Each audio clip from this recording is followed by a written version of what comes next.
and I am at the Kimbell Art Museum with curator George Shackelford. Today we're going to be discussing the exhibition, Modern Art and Politics in Germany, 1910 to 1945, Masterworks from the Neue Nationalgalerie in Berlin. George, thank you for joining us today for Art This Week. A great pleasure as always. It is, thank you. Give me a brief introduction of the thought process behind this exhibition, how it was like to initially collaborate with the curatorial team at the Neue Nationalgalerie, and maybe some of the themes and frameworks of the presentation. Well, the exhibition is something we've been working on for a few years now with Berlin. It takes off from a collection presentation they did back in 2021, and they were willing to allow us to borrow some of their really most important paintings and sculpture for this exhibition that's going to travel on to Albuquerque and Minneapolis. We're the first venue for this show, and it examines an incredibly turbulent, important period in German history between the end of the Great German Empire, the abdication of the emperor, World War I, the republic that followed the war, and then the rise of Adolf Hitler and National Socialism, the Holocaust, and the Second World War. And so it covers this incredible period in German history with more than 70 paintings and sculptures, all but one, which comes from the Kimbell, from the Neue Nationalgalerie in Berlin. What is, or should I say was, degenerate art? Degenerate art was a term that the Nazis used to apply to art they didn't like, basically. An artist could be Jewish and be considered degenerate. If they were leftist, they could be considered degenerate if they were communist or a radical of some sort.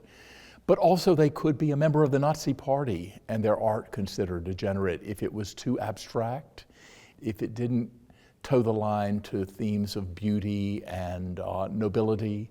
So a work of art that was too harsh, too bold, if it was on purpose ugly in any way, they didn't like it and they called it degenerate. So upon entry, we see this fantastic photograph of the degenerate art exhibition. And then visitors are greeted by the first gallery of German Expressionism. Yes. Tell me about some of these groups, these artists, including Ernst Ludwig Kirchner and a couple of his works that are in that gallery. The Degenerate Art Show is a sort of major milestone in this story because it represents the moment when National Socialism actually exerted government censorship over the works of art. But the story begins really much before that, around the turn of the century and in the first decade of the 20th century when German Expressionism, it's a term that we use for this sort of advanced, rather bold, brightly colored, strongly brushed painting style evolves. And Kirchner is one of the artists in this group, along with Pechstein and Schmidt-Rottluff. They were members of a group called The Bridge, Die Brücke, that formed in Dresden and then moved to Berlin. Also in this section of the exhibition are artists like Emil Nolde. He's the guy who was the member of the Nazi Party and still had his works taken out of German museums by the Nazis in the 30s. So Expressionism was in and of itself a somewhat political movement in that it was anti-establishment or anti-bourgeois, anti-middle class in a way, in the sense that it questioned the values of the sort of conservative values of most German art-loving people at the turn of the century. It wanted to say, look around you, let's be expressive of our own feelings. Let's have a different relationship with nature than the conventional impressionist style, and let's be modern. I know I learned that the counterpart in France was the Fauves, right?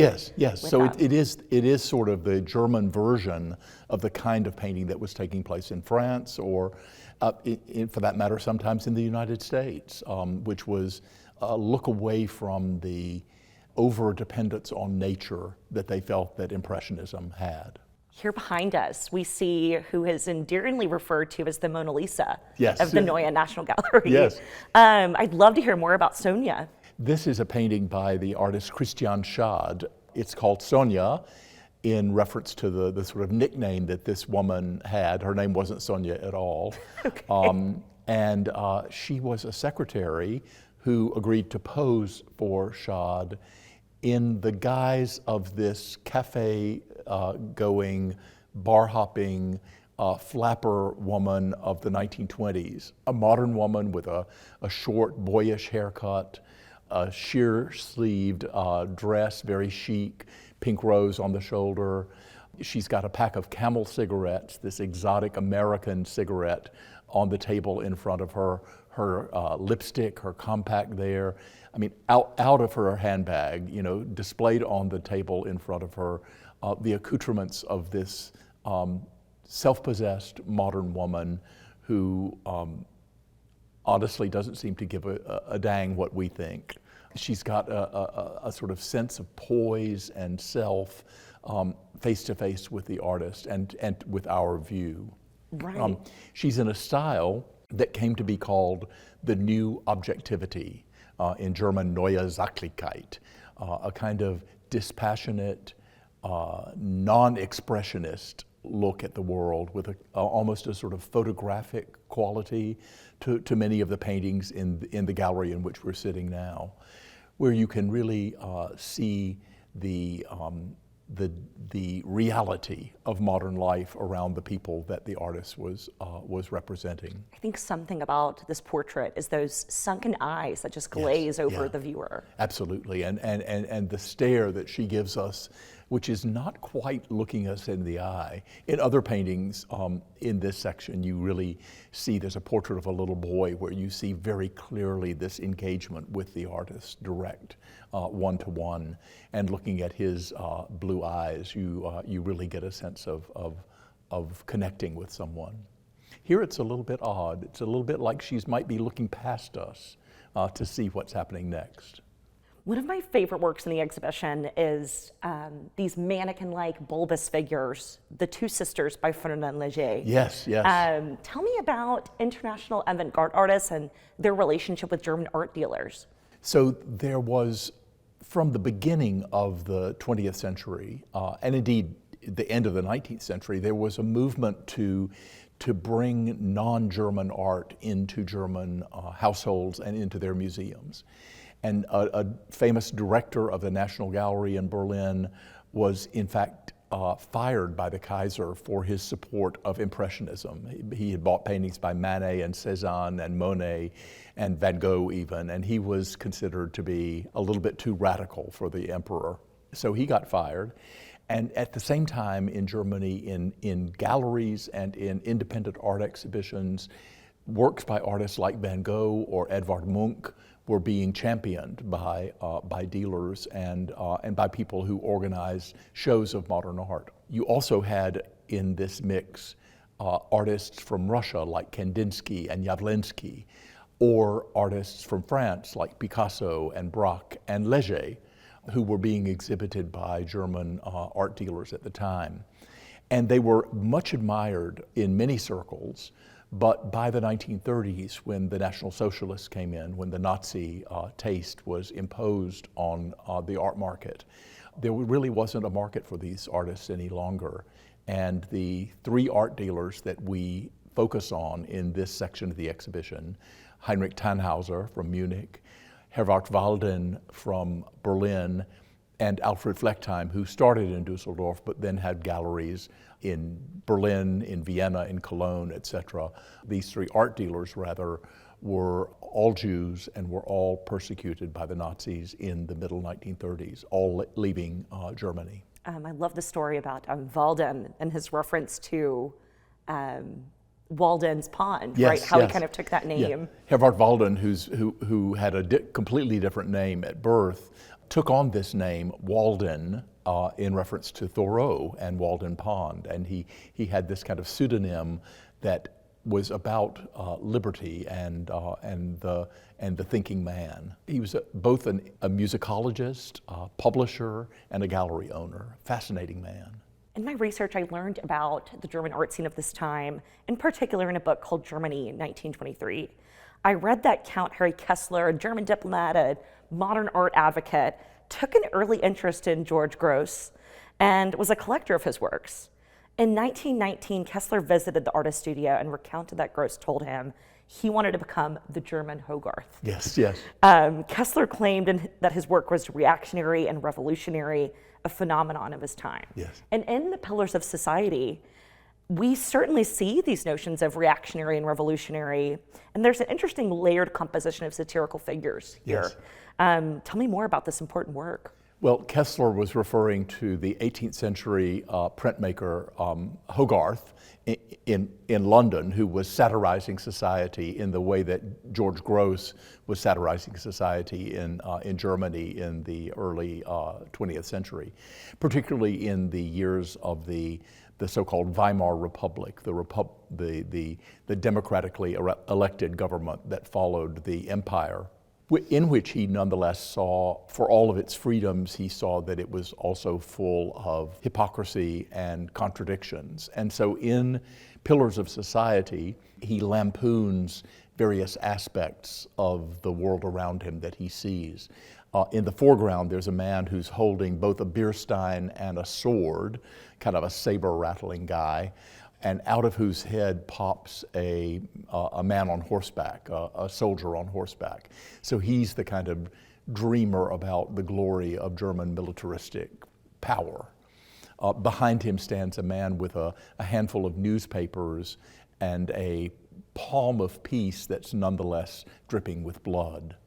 Behind him stands a politician holding a little flag, but with a pile of excrement for brains in his head. And then behind him, another figure which represents the clergy, which is protecting a band of thugs in the background, which are going after strikers or rioters, hired guns, if you will, hired bullies in the background. It's a picture fraught with sort of disdain for these people who pretend to be the great leaders of society, but who in fact have their own interests at heart. I was thrilled to see a lot of incredible and power sculptures in this exhibition, including some by female artists. Can you elaborate on the impact of these works in the display? Well, I think this show, by virtue of the strength of the collection of sculpture in Berlin at the Neue Nationalgalerie, they were able to offer us an extraordinary display of sculptural works. And as you say, quite a number of them are by women. One of the ones that I find most fascinating is by the artist Renée Sintenis. And Sintenis was a woman who is very much a modern woman. She looked a lot like Sonia here. She had a short haircut. She dressed very fashionably. She was as often in German Vogue as she was in an art magazine. And she was quite a social figure in the 1920s. In the 1930s, she had to pull back a lot. We have a beautiful self-portrait of her from the around 1930. And later in the decade, she had to stop working quite so much because her works were not approved of by the Nazis.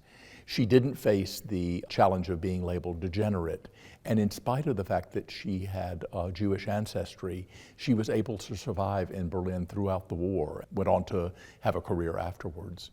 Her self-portrait particularly is of a very strong individual, and I think it's a great addition to this exhibition. In the Politics and War Gallery, we see such a just powerful shot of those sculptures in the front, and then with the painting out in the back wall, and that gallery is emotional. I think one of the most beautiful perspectives in the exhibition is, as you mentioned, the moment where we see in the foreground Lehmbruck's Fallen Man, which is a kind of an emblem of World War I, of the tragedy of World War I. And next in the gallery, we see this very beautifully sculpted, rather noble figure of a perfect human being, very much cast in the mold of the National Socialist ideal of what German art should be, by the wonderful sculptor Georg Kolbe, who, although not himself a member of the Nazi Party, was very much often given commissions by the Nazis. And then behind that is a remarkable painting, one that I think should be much better known than it is, or up to now, by an artist named Horst Strempel, and it's called Night Over Germany, and it is an altarpiece-shaped painting, the central panel of which would usually in an altarpiece be a crucifixion of Christ, is in fact an image of the concentration camps and these people who have survived the concentration camp. A man standing at center, surrounded by other figures, including a group of 3 children who display to us the tattoos on their forearms. They are Jewish children who have managed to live longer than the end of the camps. This painting, painted in 1945, 1946, an extraordinary document of criticism of his own land and his own country. In the last section, titled Before and After, we bring together some of the themes of the exhibition. In the curatorial essay in the catalog, we hear about how Max Beckmann is the central figure to German modernism. And we see a dominance of him in the room with these 3 portraits. Tell me about them. Well, in the last gallery of the exhibition, we wanted to explore sort of what happens both before and after the war, after World War II. And with the Beckmanns, we see him painting 2 of these portraits in Amsterdam, where he had fled in 1937 after he was classified as one of the degenerate artists. He decided to leave Germany and went to Amsterdam in the hopes of getting a visa to come to the United States. Eventually, in 1947, he was invited to teach at Washington University in St. Louis, and so he went to live in America as of 1947. In the portrait, in his self-portrait from 1942, he is in a way trapped in Amsterdam, because although he's gone to Holland to flee the Germans, of course the Germans come to Holland in 1940 and take over the country for the duration of World War II.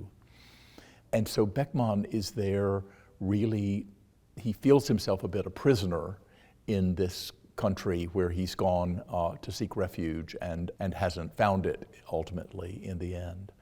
The exhibition comes to a culmination, really, comes to a kind of a climax in the gallery devoted to politics and war, where you have echoes of World War I, World War II, and of the Nazi dictatorship that falls in between those 2 events. In the last gallery of the exhibition, we find ourselves sort of examining what happened next and what happens to artists in the years just after the war, what happens to their reputations, and what the outlook is in 1945-46 for these artists who have gone through an incredible life-changing trauma in the years just before. George, thank you so much for your time today. Is there anything else you would like to add, or anything you would like our viewers to know? Well, I just hope they'll come to see the exhibition, because I think it's one that is very moving, not only because of the quality of the works of art, which are very, very great, and we've been talking about the meanings behind the works of art, and not so much about how wonderful they are as artistic creations. So each and every one offers you something to look at in terms of learning about artworks, many of which are unfamiliar to American audiences. German art is so much less shown in America than, say, French or even Spanish art. And it's great to have a chance to bring to our audiences something that they haven't seen ever at the Kimbell before, and very seldom in this part of the world. Thank you again, George. Thank you, Kelly.